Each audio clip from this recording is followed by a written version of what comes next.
Second unit हम discuss कर रहे हैं स्ट्रक्चर ऑफ एटम।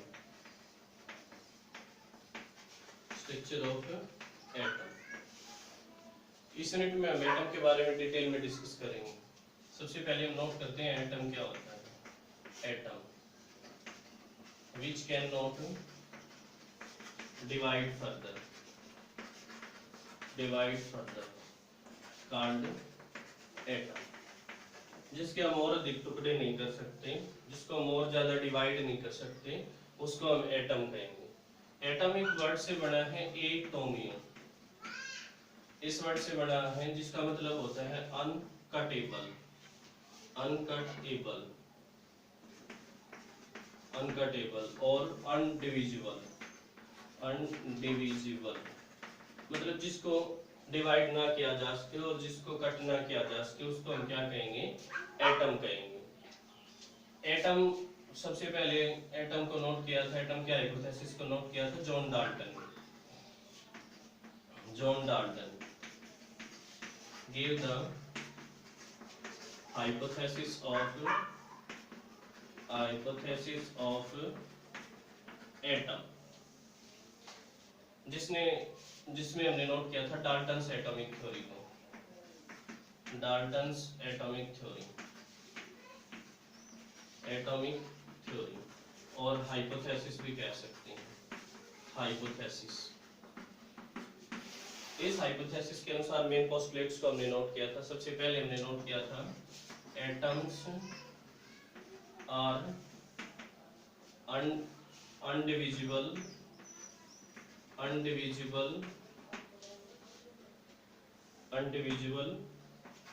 पार्टिकल्स। जो एटम है वो अनडिविजिबल पार्टिकल है या अनकटेबल पार्टिकल है, ये हमने नोट किया था। Second, atoms of different elements have different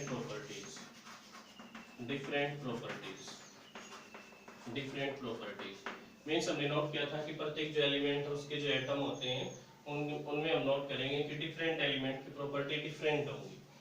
third हम इसमें नोट करते हैं atoms are identical in nature.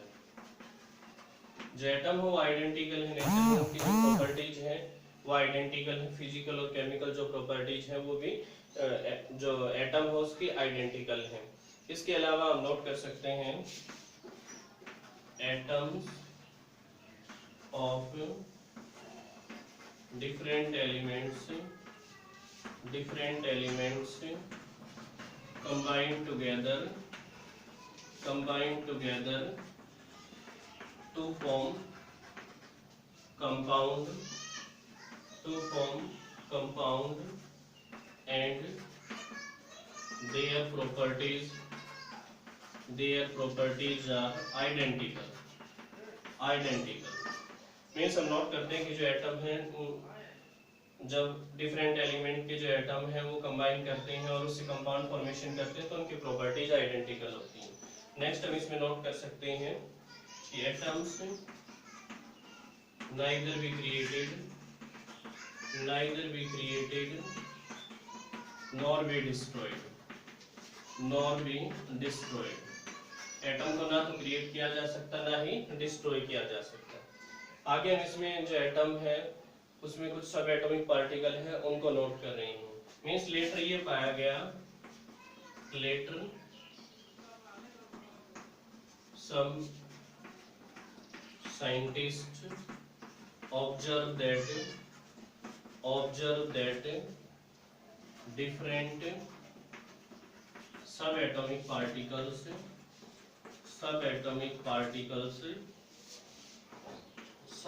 particles are present in atom। Note किया गया कि जो एटम है उसमें नंबर ऑफ सब एटॉमिक पार्टिकल्स प्रेजेंट है। उसको कट तो नहीं किया जा सकता, डिवाइड तो नहीं किया जा सकता, लेकिन उसमें ये पाया गया कि नंबर ऑफ सब एटॉमिक पार्टिकल उसमें प्रेजेंट है। अगर हम इसमें सब एटॉमिक पार्टिकल की बात करें या फिर इलेक्ट्रिकल एंड पार्टिकल नेचर की बात करें सबसे पहले हम नोट करते हैं सब एटॉमिक पार्टिकल्स। सब एटॉमिक पार्टिकल्स, सब एटॉमिक पार्टिकल, जो सब एटॉमिक पार्टिकल है उसमें ये पाया गया कि 35 approximately 35 subatomic particle atom में प्रेजेंट है। Approximately 35 subatomic particles are present in the atom, but 3 subatomic particles are 3 subatomic particles are fundamental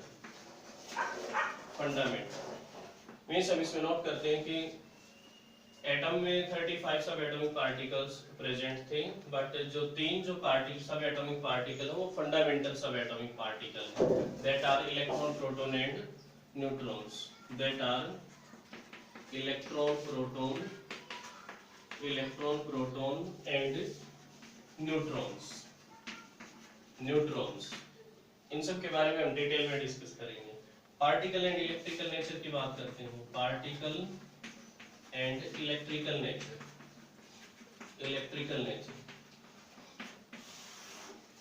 जो जॉन डाल्टन था उसने एटम के बारे में काफी ज्यादा एक्सप्लेनेशन दी थी, बट वो कुछ हाइपोथेसिस को एक्सप्लेन नहीं कर पाया था। अगर हम बात करें जो पार्टिकल और इलेक्ट्रिकल नेचर है उसके बारे में नहीं बता पाया था, मीन्स जनरेशन ऑफ इलेक्ट्रिसिटी के बारे में नहीं बता पाया था। इसके अलावा भी कुछ हाइपोथेसिस थे जिनके बारे में जो जॉन डाल्टन है वो एक्सप्लेनेशन नहीं दे पाया था। जैसे हम इसमें नोट करते हैं कि अगर हम सिल्क क्लॉथ को रब करते हैं विद ग्लास रोड तो उस पे चार्ज पार्टिकल कहाँ से आते हैं, मींस जनरेट कैसे होते हैं। हम नोट करते हैं if we rub silk cloth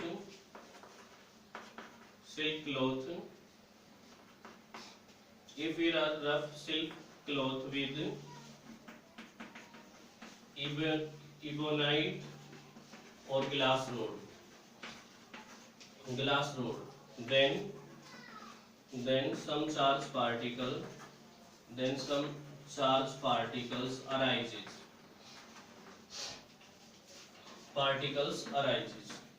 तो अगर हम सिल्क क्लॉथ को रब करते हैं विद ग्लास रोड और इबोनाइट रोड तो हम नोट करते हैं कि चार्ज पार्टिकल अराइज होते हैं।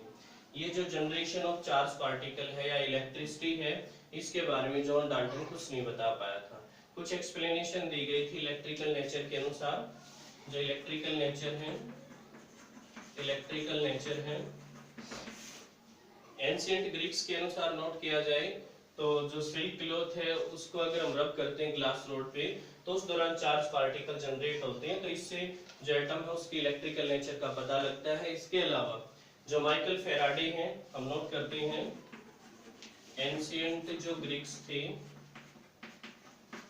उन्होंने सिल्क क्लॉथ का जो एक्सपेरिमेंट किया था रब विद ग्लास रोड, तो उसके अनुसार इलेक्ट्रिकल नेचर का पता लगता है। सेकंड माइकल फेराडे उसने लॉ दिए थे, लॉज ऑफ इलेक्ट्रोलाइसिस। उसके अनुसार भी इलेक्ट्रिकल नेचर को हम नोट कर सकते हैं। जो लॉज ऑफ इलेक्ट्रोलाइसिस है उसके अनुसार जब मेटल इलेक्ट्रोड से इलेक्ट्रिसिटी पास आउट कराई जाती है तो उस दौरान हम नोट करते हैं चार्ज पार्टिकल मेटल इलेक्ट्रोड की तरफ मूव करते हैं और डिपॉजिट हो जाते हैं। मींस हम नोट करते हैं मेटल इलेक्ट्रोड पे मास डिपॉजिट होता है, तो हम नोट करते हैं कि जो मास डिपॉजिट होता है दैट आर एटम्स, और उनमें चार्ज पार्टिकल को नोट किया गया जिसकी वजह से वो मेटल इलेक्ट्रोड पे डिपॉजिट हो रहे हैं। इस तरीके से जो पार्टिकल और इलेक्ट्रिकल नेचर ऑफ एटम है उसको नोट किया गया। आगे हम बात